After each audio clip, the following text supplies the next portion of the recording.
Et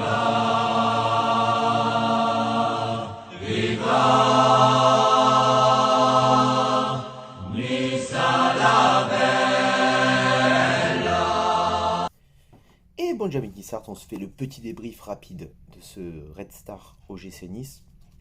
Alors là, je vais pas te le cacher, ce sera un débrief très rapide parce que j'ai pas pu voir trop le match parce que je suis au boulot. Là, je suis dans mon bureau, tranquille, tu l'as vu. Voilà. Donc, juste pour t'annoncer que demain, je vais tenter un live. Voilà, un live où on pourra reparler de ce match, bien évidemment. Et un live où on va pouvoir discuter ensemble.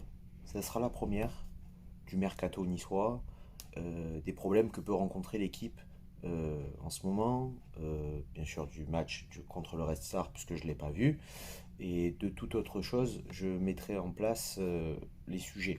Les sujets, le rendez-vous c'est à 16h demain, donc 16h dimanche, je vous attends tous, mettez-vous un rappel, mettez-vous un réveil pour qu'on puisse tous ensemble parler de l'OGC Nice. Voilà, ça sera la première, ce sera le premier live, ça peut durer 10 minutes, 20, 30, 45, 1 heure, 2 heures, ça dépendra du sujet, ça dépendra du monde, ça dépendra des demandes. Voilà, donc on commence, bien sûr, pas de pronos gagnants, il y en a qui sont passés tout proches. Le 2-0, il a été beaucoup dit, moi-même j'ai dit 2-0, et ce penalty à la fin, marqué par Amash, joueur prêté au Red Star par l'OGC Nice lui-même, qui nous a coûté le mauvais prono. Donc on commence, je rappelle, j'ai pas vu le match vraiment, j'ai pas pu bien le voir, donc c'est un débrief très rapide. On commence le match en pressant assez fortement quand même, bel engagement de début, des actions niçoises qui ne se concrétisent pas, mais ça on va dire comme d'habitude, on a beaucoup d'actions, mais on les concrétise pas vraiment. Après quelques actions du Red Star, dont un beau corner qui passe juste à côté à la 10e minute où Benitez était battu. Et après les 15 premières minutes, de belle intensité quand même, 15 minutes de belle intensité, avec de l'engagement, de la possession. Nice relâche quand même légèrement la pression et le rythme redescend un peu. Et au moment où le rythme redescend bien, c'est Dolberg qui marque à la 15e minute. Et son but est jugé hors jeu.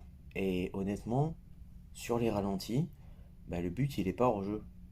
Clairement, il n'est pas hors jeu, mais bon, Coupe de France, pas de VAR. Voilà, c'est pas comme la Ligue 1, c'est Coupe de France, pas de VAR. Donc voilà, le but il est annulé, et voilà. Et après, c'est assez difficile pour les Niçois de mettre de l'intensité dans ce match, malgré qu'on ait la possession de balle, qu'on ait mis le pied sur le ballon très et qu'on est assez tranquille parce que le Red Star fait bloc devant sa surface et du coup c'est difficile à bloquer ce bloc du Red Star. À la 24e minute, c'est Cyprien qui frappe la barre sur un coup franc à 30 mètres et la situation est débloquée par Danilo à la 27e qui marque et suivi par Ganago à la 29e minute. Et du coup, on fait le break assez rapidement. Et il faut compter aussi sur un super Walter Benitez qui fait 2 super arrêts, dont notamment celui à la 45e minute à bout portant, où il est sur sa ligne, il est là, il est présent et il nous fait l'arrêt. Donc on fait le break assez rapidement, mais je te cache pas quand même que j'ai eu peur au début. Parce que le but a été marqué à la 27e minute, j'ai dit putain on va faire un match encore comme contre Fréjus, on va jouer une petite équipe et on va se faire baiser. Mais non, l'équipe a su assez bien réagir quand même, a su contrôler le jeu dans cette première mi-temps, et du coup on mène assez logiquement à la fin de la première mi-temps, en comptant sur un super Benitez. Donc du coup Nice a fait quand même le break rapidement à la 29e minute, dans un match qui s'annonçait plutôt serré, et en deuxième mi-temps, les Niçois ils se pressent pas trop, ils se contentent de jouer en retrait, pour essayer justement de faire ressortir un peu ce bloc défensif qui est difficile à bouger, hein, le bloc du Red Star, qui compte en deuxième mi-temps, je suppose, repiquer en contre, en partant de leur défense pour aller vers l'attaque.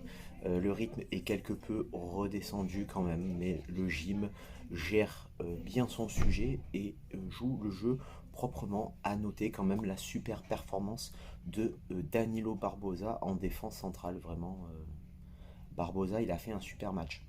Il a fait un super match, de ce que j'ai pu voir, en tout cas. Parce que je te rappelle que je n'ai pas trop vu le match. Et par contre, c'est en fin de match que le Red Star réagit un peu avec de belles occasions, mais toujours assez approximatif. Euh, Ils n'arrivent pas à déclencher ce qui permettrait au dernier geste de mettre ce but et de réduire l'écart. Et c'est à la 91e minute, sur une erreur de main de Barbosa, qui a fait un super match. Bon, ben voilà, il a fait sa petite boulette. On menait 2-0, c'est pas très grave. Du coup, main dans la surface de réparation, penalty, qui est transformé par Yannis Samache, le joueur prêté par l'OGC Nice. Voilà, donc du coup, coup de sifflet final, 2-1. On se qualifie pour les huitièmes de finale de la Coupe de France. Et ça fait plaisir face à une équipe du Red Star qui n'a pas démérité, qui a joué son jeu. Mais l'OGC Nice a été quand même supérieur euh, sur ce match. Euh, et du coup, on en reparlera quand même demain. Donc demain, je te rappelle l'horaire du live, 16 h, dimanche, où on reparlera un peu du match ensemble, puisque ceux qui l'auront vu pourront m'apporter des nouvelles choses. Euh, on parlera du mercato, des infos que j'ai. Si vous avez des infos, on pourra en débattre. Des problèmes un peu de l'OGC Nice qui circulent, notamment le sujet polémique en ce moment avec les bonnets de Noël. On va en reparler. Voilà, donc c'est un live qui, je ne sais pas combien de temps il durera. Au me dit, ça peut durer 5 minutes. Euh, sur ce, ciao viva la Bayette et Issa Nissa. On se donne rendez-vous à demain.